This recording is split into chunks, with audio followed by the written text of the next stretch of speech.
Hello दोस्तों, नमस्कार। स्वागत है आप अपना YouTube channel short solution bye MK Mehta पर। आइए दोस्तों, आज हम कैलेंडर का पार्ट 2 पर ध्यान देंगे। जैसे कि अगले वीडियो में हम लोग कैलेंडर का पार्ट 1 पढ़ लिए थे। बस वही जिद, वही जुनून, उसी जिद और उसी जुनून के साथ रहने हैं और इस कैलेंडर को एकदम नस्ते नबूद करके ही छोड़ने हैं। अब बस मात्र सेकेंड में ही तो सेकेंड में, मिनट में ही तो मिनट में, आगे आपको सॉल्यूशन करने नहीं है, केवल समझने हैं और आंसर देने हैं। तो चलते हैं दोस्तों आज आपके अगले वीडियो में। और इस वीडियो में हम ये जानेंगे कि किस वर्ष का कैलेंडर किस वर्ष के समान होगा। तो इसके लिए आपको क्या काम करने हैं कि किसी भी वर्ष में पहले हमको 4 से भाग देने हैं, और 4 से भाग देंगे तो यहाँ पर शेषफल 4 से भाग देंगे तो या तो 1 बचेगा, नहीं तो 2 बचेगा, या तो 3 बचेगा, या यदि 4 से वो संख्या कट जाएगी तो शेष 0 बचेगा।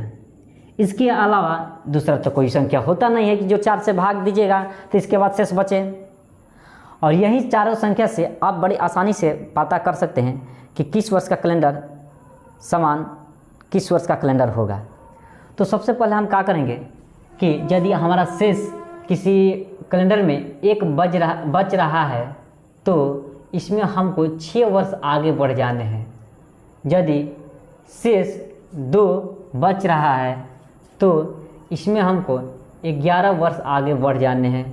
यदि शेषफल 3 बच रहा है तो इसमें भी 11 वर्ष आगे बढ़ जाने हैं। और शेषफल यदि 0 बच रहा है तो 28 वर्ष आगे बढ़ जाने हैं। यह कैलेंडर 28 वर्षों के बाद रिपीट होगा। यदि 1 बचेगा तो आपके 6 वर्ष के बाद रिपीट होगा। शेष 2 बचेगा तो 11 वर्ष के बाद रिपीट होगा। शेष 3 बचेगा तो 11 वर्ष के बाद रिपीट होगा। और शेष 0 बचेगा तो आपका यह 28 वर्ष के बाद रिपीट होगा। जैसे कि हम यहाँ पर देखेंगे कि ले लीजिए एक कोई सा वर्ष लेते हैं। जैसे मान लीजिए कि ले लें यहाँ पर 2017। यदि 2017 को हम 4 से डिवाइड करेंगे तो हमारा शेष जो है हमारा 1 ही बचने वाले हैं। और इसमें यदि 2017 के बाद यदि 2018 लेते हैं और 4 से डिवाइड करते हैं तो इसका शेषफल 2 बचेगा।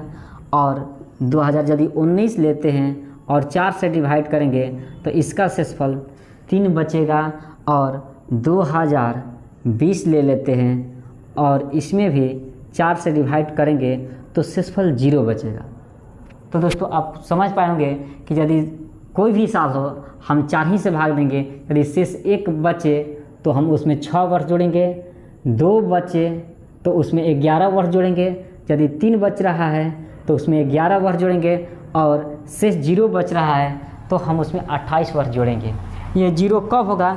जब ये आपका 4 से भाग देंगे यानी कि लीप वर्ष होगा तब होगा।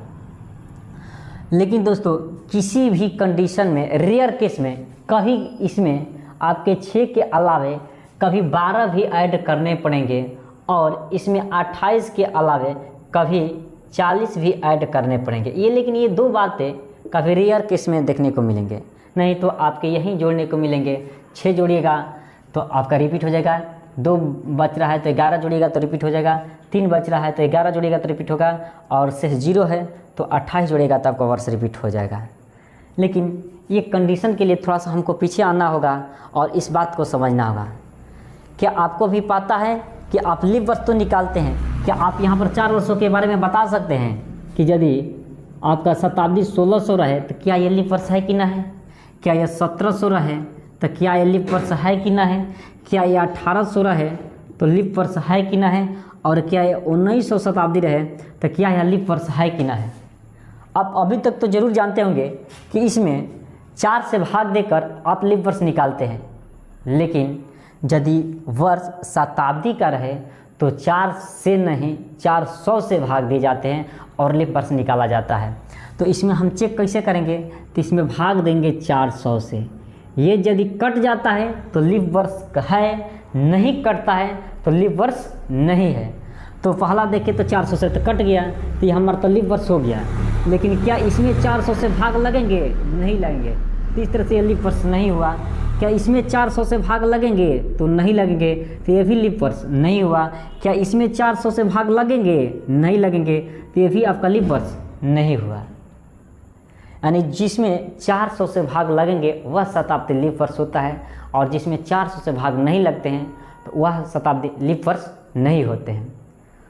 तो अब आइए इसमें थोड़ा सा हम ये कंडीशन देखेंगे कि कब 6 की जगह पर 12 का प्रयोग करेंगे और 28 की जगह पर कब 40 का प्रयोग करेंगे, अन्यथा आपका इसमें तो काम हो ही जाने वाला है।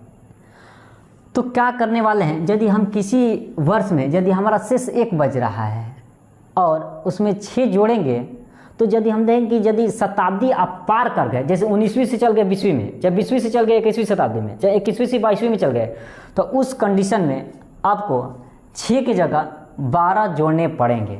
लेकिन याद रहे कि जो शताब्दी में आप जोड़ कर जाइएगा वह नॉन लीप वर्ष होना चाहिए।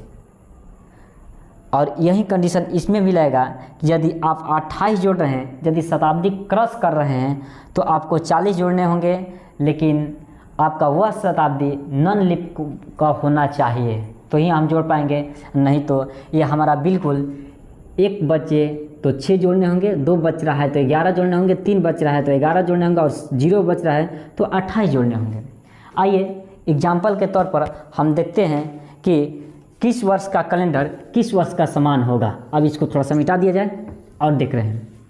तो पहले आ जाते हैं, देखते हैं कि 1925 का कैलेंडर किस वर्ष का समान होने वाला है।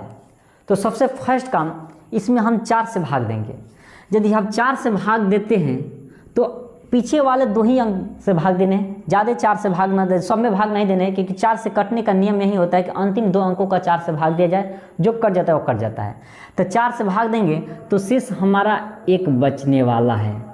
और यदि आपको पता है कि यदि शेष 1 बच रहा है तो हमें इसमें कितना जोड़ने हैं, तो 6 जोड़ने हैं। तो इस तरह से 1925 में यदि हम 6 जोड़ रहे हैं तो हमारा यह साल 1931 आ जाएगा। इस तरह से 1925 का कैलेंडर 1931 का समान होगा। आइए एक एग्जाम्पल आपको और लेकर दिखाते हैं। जैसे मान लिया जाए कि 1951 हुआ, यहाँ से लिख देते हैं 1951 हुआ, और 1951 को यदि हम 4 से भाग देते हैं तो शेषफल देखते हैं कितना बचता है। तो इसमें हमारा शेष बचने वाला है 3, और यदि शेष 3 बचे तो हमें इसको जोड़ने होंगे, 3 बच रहा है तो जोड़ने होंगे 11। तो इसमें हम 1951 में आपका 11 वर्ष जोड़ेंगे और इसके बाद यह कैलेंडर रिपीट हो जाएगा। तो 1951 में यदि 11 जोड़ते हैं तो यह होता है 1962, यानी इस तरह से 1951 का कैलेंडर 1962 में रिपीट होगा। तो दोस्तों इस तरह से आप इस चीज़ को समझ गए होंगे कि किस वर्ष का कैलेंडर किस वर्ष में रिपीट हो रहा है। आपको ज़्यादा परेशान होने की ज़रूरत नहीं, आप आराम से भाग लगाइए और देखिए कि 1 है तो 6 जोड़िए, 2 है तो 11 जोड़िए, 3 है तो भी 11 जोड़िए, और यदि 0 बच रहा है तो आप आराम से 28 जोड़िए, और इस तरह से आपका हर क्वेश्चन बड़े आसानी से बन जाता है। तो इस पार्ट में इतना ही, शेष मिलते हैं अगले पार्ट में। तब तक के लिए जय हिंद।